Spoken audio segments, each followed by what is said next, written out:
So see that line up there for diesel? That is the Billabong Roadhouse. I think that's the last servo for the next 150 Ks or so. So lots of people pull up here to fill up. Diesel there is $2.13. There is a BP right next door to it, and diesel there is $2.28. So as you can guess, I got a receipt. We went to the BP. That's a little bit of an insight of how we sort of go with fuel. Yeah. I mean, I'm not going to sit there and line up for ages to get a little bit cheaper fuel. So we saved at the moment $6. I put 39 litres in. So $6, I'll happily pay that and not sit there for 45 minutes waiting for fuel. Yeah, there's literally no one there. No, at the BP, like nobody. Yeah, I know. Maybe like we're obviously pretty impatient. Like I know some people love to get those bargains and stuff and use their 4 cents and stuff. God, we just pull in and fill up, and I'm we've pretty got sure they're pretty aware by now that we don't save money ever. So anyway, we're just like that's how we go with fuel. take it. We pull in and fill up. On a side note, have a look at the Caravan. I gave it its first wash since South Australia, and that was a pathetic wash. When we were down there, we went to one of the big car washes, and I spent $40 or something, and it was just still filthy. So I hand washed it this time. Mate, the things never look so clean. I barely recognise it. So we better go find a dirt road and get it dirty again.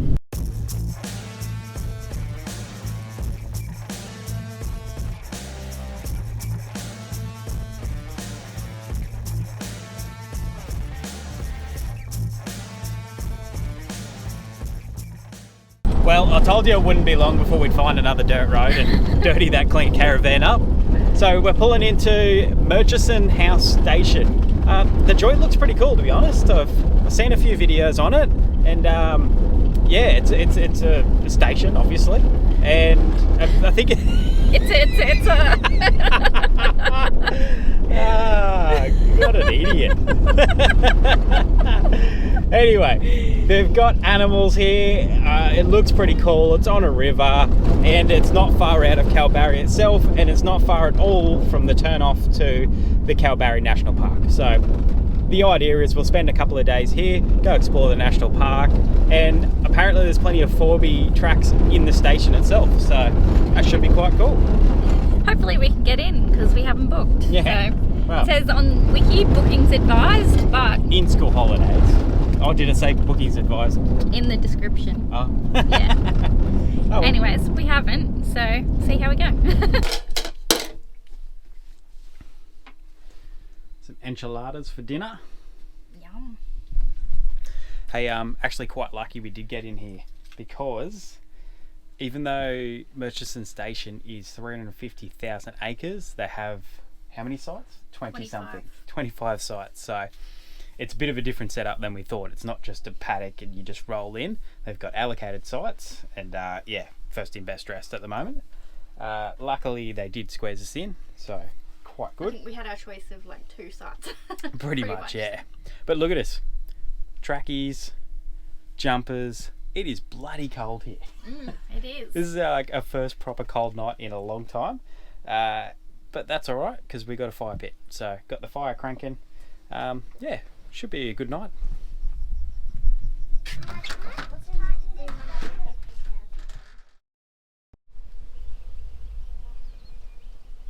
We'll take you for a little walk around the joint here because there's some pretty cool stuff to look at. All the little baby ones.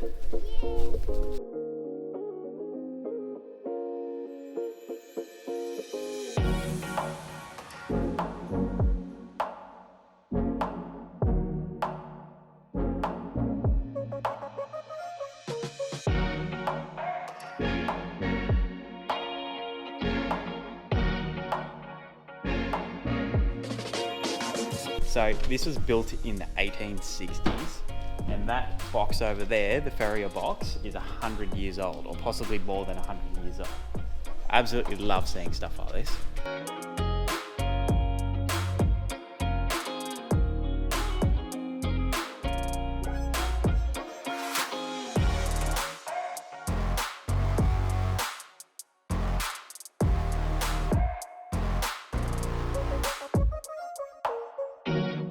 Now this thing is cool. This is a amphibious landing vehicle from 1943 from the wars. That's super cool. I don't know how the hell it got here, but it's here.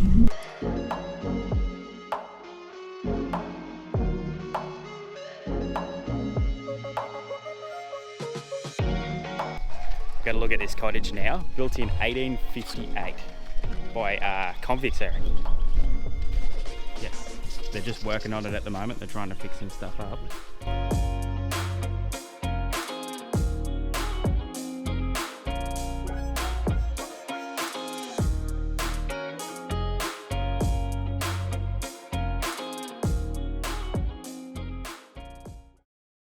Alright guys, we've got ourselves up nice and early-ish, and we're going to come check out Kalbarri National Park. Now we don't think it's going to be a full day. I'm pretty sure they're all quite easy walks, but some of the things like the Skywalk and the Nature's Window, you've all seen them. They're all like the most Instagrammable places in WA. So we'll go get our Instagram shots. And we're up early really because we're trying to beat the weather. It's meant to turn quite sour this arvo. So out on that Skywalk, I reckon it'll feel a bit hairy with the winds blasting. Oh, I'm going to go so well with that. Anyway, from the turn off, you come in. It's actually the first manned national park pay station we've seen on our trip. Yeah. Every other one is just self-serve. But your Parks Pass does cover it, so if you've got a Parks Pass, you just have to show that on your way in. I really should just print it and sit it in the dash, but I'm not that organised. It's just on your phone, eh? Yeah. Anyway, it's about 25 k's into the first thing, so we'll get in there and have a look.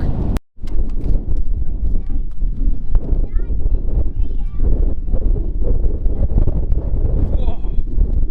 So we've come to try to beat the wind, and it looks like it's beat us. Holy hell, it is cold too. That is a very cold wind. We're going to do Nature's Window first. It's only how long did you say it was, Eric? 800 metres? I said 800 metres, but this says a kilometre. A kilometre, okay. Yeah. Fair enough. Well, it's either 800 k's or a kilometre return, so that's not too bad. I'm just wearing my thongs, so it's Bella. Yeah, nothing too hard by the looks of things. How's this? Come around the corner. That's awesome.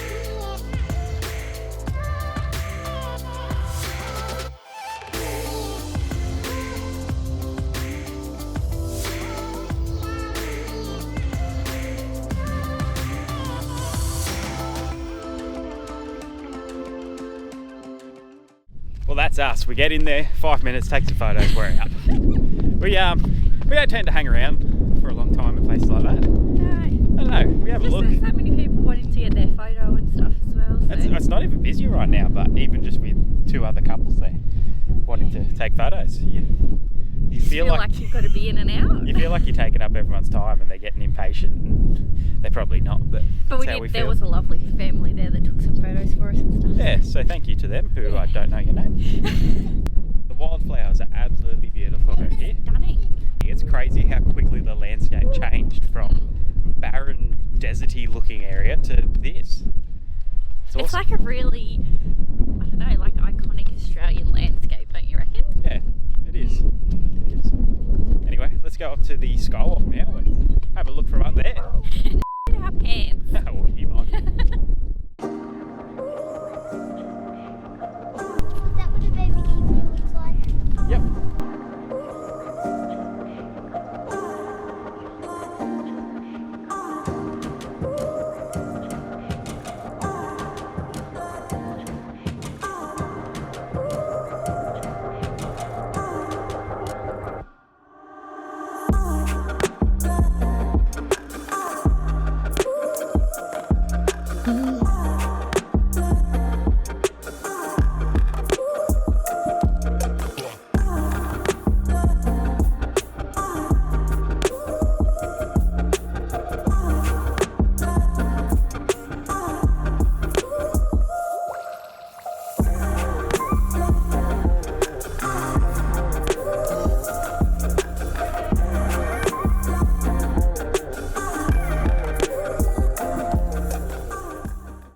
How's these things, eh? They reckon That's not even that they used to get up to 2.5 meters. Bloody hell. nearly the size of a boat. Hey, that Skywalk was absolutely incredible, but what blew me away more than the view was the engineering of it. There are no poles in it. It is all cantilevered. That's incredible. That's a lot Blew him away, scared the living daylights out of me. You know, same. Not much movement in it, considering how it was built too. So, And considering the wind. yeah, oh yeah, yep. Holy moly. Anyway, now we're gonna head down to it's called the Z Bend or Z Bend. Z-bend. Z Bend. Z-bend. Don't really know what it is. It said Z-bend. The letter Z. Z. I don't know how to say it. I don't know what's correct. Z-bend. It's Z-bend.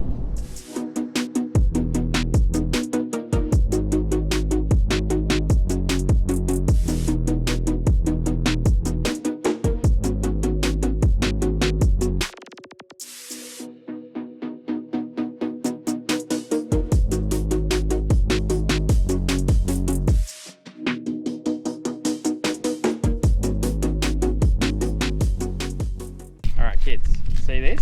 Yeah. That's the tracks of one of the Antra something pods. That thing. Something pods. That's pretty cool though, it's like 400 million years old. So the Z Bend is quite literally where the Murchison River does a Z. Yeah, once again another amazing spot. You can't see the whole Z though. No, just part of it. But yeah, I think that's about us done for Kalbarri National Park, eh? Well, for this section Apart anyway. from the ocean, there is like an ocean section as well. Yes, So yeah. we'll do that another day. Holy dolly. So it's 90 k's along here. The ranger's coming up behind me now. 90 k's an hour, and we're cruising around a corner, and then a mama and heap of baby emus were on the Ran middle of out. the road. Yeah. Jesus, scared the Christ out of me. We didn't hit them, obviously, but We separated separated the mama them. from the baby. So the I mum hope ran one way and the babies ran the other way.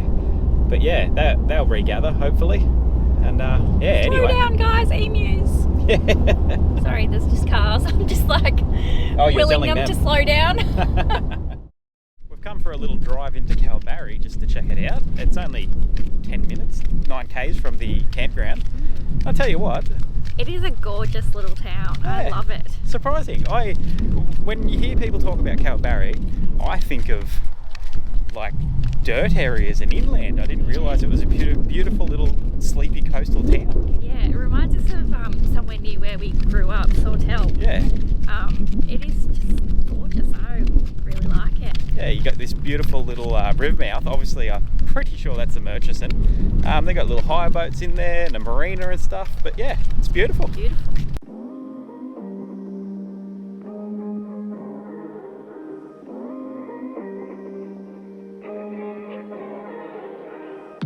Break my heart if you want to. Well, I really don't mind. That's how much I want you. Yeah. I know it's So that lookout shows you just really how beautiful Kalbarri is. If it wasn't so windy, we'd love to get down there and have a little play around in the water because it looks just amazing. But If it hasn't stopped some people. no, there's people down there snorkeling. All for it, go for it. Not my kind of thing in this weather.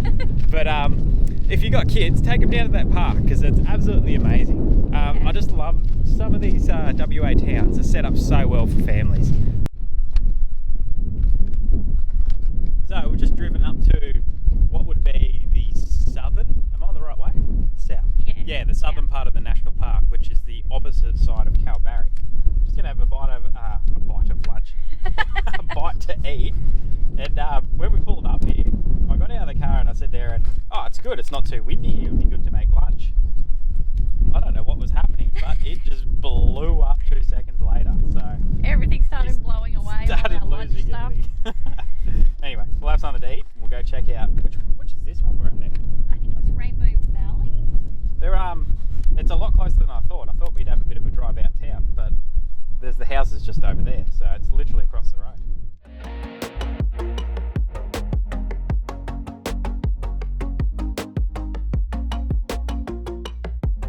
So as you walk down here, you've got all those different layers that are eroded away. Now apparently that's from each different level of the ocean. So as earlier on, as the oceans were higher, it eroded it away, then the water levels kept dropping, and that's why you get that sort of cavey, cliffy bits coming all the way down. Pretty amazing. Aaron, what are you doing? Trying to keep these goddamn flies off me. Oh, Jesus.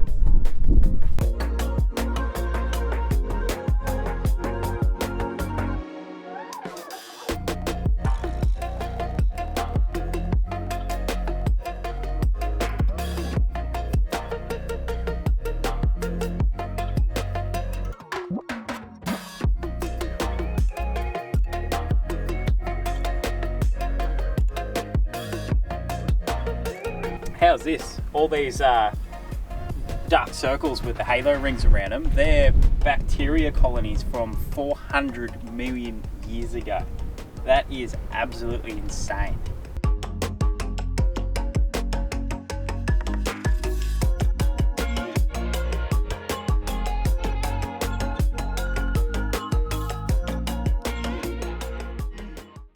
So most of these walks are loop trails. Pretty easy, don't you reckon, Aaron? Yeah. Well worth getting out. It's some amazing countryside here. Just, well, I guess it's countryside. Coastline, that's it. Yeah, it's just so cool. Like, it just changes so often as you're walking around. Plenty of flies though. So many flies. if they do your head in, bring a fly net. But well worth it. Get yourself out here and check it out. Hey, we're going to wrap up this part of the national park by checking out the natural bridge. Now, there is heaps more to see along here, but you'd need a couple of days, I reckon, to go check it all out properly. The wind and the flies are a little bit over it today. Like, we love getting out and exploring this stuff, but sometimes we don't have to see absolutely everything and just flog yourself trying to see it all. So we know we're coming back. We'll check out the rest next time.